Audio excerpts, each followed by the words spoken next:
Hey everyone, One Sith here to do another video. I am so sorry it's been so long since I've done anything to do with Star Wars. Now, to be fair, there hasn't been much to go on with Star Wars. Battlefront 2, while it is exciting that this month we may be getting a big arcade mode update and such, and hopefully a few new weapons or vehicles or something, you know, Commando, please. We haven't actually had any information yet, although a week after I make this video, I should be able to make a few videos about what I think is coming, or what I think is coming, what is coming, because next week is Gamescom, I believe it is, or whatever they're announcing it at, so they'll be able to announce everything, and I'm excited for that. I'm excited because offline stuff, you know I'm going to play the living shit out of the offline. I'm going to be able to do these offline videos and be like, fuck yeah, man. Especially if they have, like, hero updates and special unit AI, which they've kind of been hinting at, which I'm like, yes! Thank you, DICE. But, gotta calm myself down, because we don't know yet. If it is true, though, you better believe that I'm going to go apeshit in a good way. Second up, I've been very busy. Very busy. If you're with my Aussie Viking channel, you'll know that I'm very, very busy. I've had a lot of shoots on. I got a lot of other stuff too. I was recommended for a film course as well to get done in, and I cannot wait. I've had a lot of work to do, and that's great on one end, but on the other end, it's like I can't do much of these videos. I'd also like to point out that I'm shooting this on my new camera, the GH4 Lumix, which I got for $900, and which, I mean, the price doesn't really matter, but the fact that I got it for that much in Australian is actually pretty damn good. And also, I love this thing. I love this mirrorless. You can shoot in 4K. It's mirrorless. It's got a good ISO, you know, level where it doesn't get too high and there's not much grain. It looks great. I'm a big fan of it, honestly. Really am. Anyway, let's get into the video. So, there is a documentary I've recently watched, and it is amazing. It is called The Prequels Strike Back. This, right here, is the pinnacle of, basically, if you want to understand the prequels, this is to do it. Now, if you're a prequel fan and you're a defender, there's a lot of stuff here that you'll probably know a bit about. But if you don't, now this isn't going to change your mind. This isn't going to make you go, you know what, this may very well be the greatest Star Wars series out. It's not going to do that. It may help you understand the prequels in a way that you don't want to. Let's be honest here, a lot of Star Wars fans, especially prequel haters, hate the prequels because it's not the original trilogy. That is a thing, right? And what's interesting is they bring some of that stuff up for the sequel trilogy. They say, you know what, I bet you a lot of OT and prequel trilogy fans are going to hate the sequel trilogy because it's not what they grew up with. And I have to agree, in a way, that is true. I don't like the sequel trilogy because aspects of what I loved in the prequel trilogy and the original trilogy aren't exactly there. Heart, soul, imagination, good story, good characters, they're not actually there. Metaphor, symbolism, it's not there as much as I want it to be. There's moments, but not as much. But overall, this film really takes the cake in a way that I didn't think was possible. It really shows kind of both sides. It shows people that hate aspects of the movies, but also shows what Lucas was going for and what inspired him, how he did this, how he did that. It's really, really well done. It also shows you things like the 1930 acting that he did, how Jar Jar was based on, all these different aspects of what Lucas did for the prequel trilogy, and it really makes you go, this is very well done. It's all done by independent filmmakers, which, you know, thumbs up, good on you guys.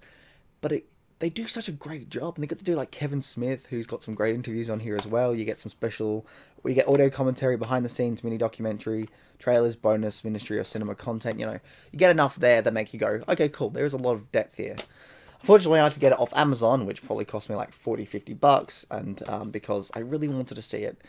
It's really hard to get online. I think I saw it once online, but that was like, I think it's going to 2017, 18, 16. It came out in 2016, so I think I might have seen it like a few months after it came out, but I forgot it since then. And now that I own it fully, and it's not some shitty ass like internet web browser freaking video, I really love what they've done. There's a lot of good stuff here, and it's just, it blows my mind that there are people out there that can enjoy it. And as somebody who wants more positive for Star Wars, I think this is a great step. This isn't the bullshit sort of documentary created by the guys that said Lucas wrecked my childhood. You know, what was it? The People vs. George Lucas. Look, if you're a hater, you'll love that one. I hated it. I was like, hang on here, what the fuck? I don't care. What is this shit? This is literally grown man babies complaining. This film is a great perspective on the positive sides of things, and of course it depends if you like the positives and negatives of things, and so on. You go from there, you're going to be like, don't know. I just don't like it. I don't like the positivity of it. You know, it depends who you are. It depends who you are. But as someone who loves the prequels and really wanted a bit more, this is great. Because like I said, this doesn't just go, you're wrong, this is why the prequels are great. This goes, okay, this is what people have been saying that are bad about the prequels. This is what actually works and what was behind them, the idea of what was going on. And here's some aspects to say the original trilogy, which people praise, that, well, the conflict of, well, you say this is bad because it's in the prequel trilogy, but it's actually in the original trilogy as well, so what do you say then, you know? It's so good, and I respect every filmmaker that worked on it, everyone that came together, and honestly, I agree with you, you know? There's also that aspect of, if you got the original trilogy, prequel trilogy, even the sequel trilogy, there are going to be people out there that grow up with the sequel trilogy, and they're going to love it. They're going to think it's the best thing ever. I disagree, personally, and we'll see when we get to Rise of the Skywalker about how that goes, but I respect those, and I respect that, and I think even if you hate the prequels, if you hate everything about the prequels, give this film a go. Give it a watch, because there's going to be stuff here that make you go, actually, that's not too bad. I didn't see it like that, you know. I'm okay with that. But I implore you, if you do watch it with an open mind. Don't just go, I fucking hate the prequels, hey, fucking, you know.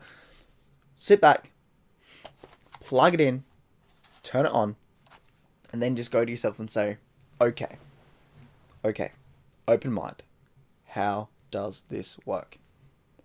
And then just think on it after a while. You may disagree with a lot of bullshit. You may say it's bullshit. You may say, oh, what is this shit? That's fine. But pull yourself back and just think a bit after you watch this. You'll come out very, very happy.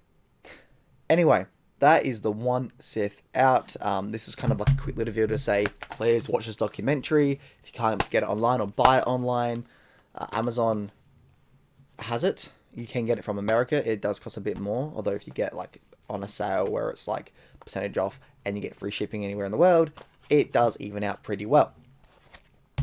So since it hasn't been really distributed, I remember I got in contact with the guys and said, yeah, we're having a long time getting into Australia. So I thought, guys, stuff it. I'm going to pay you guys a bit extra just to get it from Australia to Australia. But yeah, one Sith out. I should see it all in Asgard.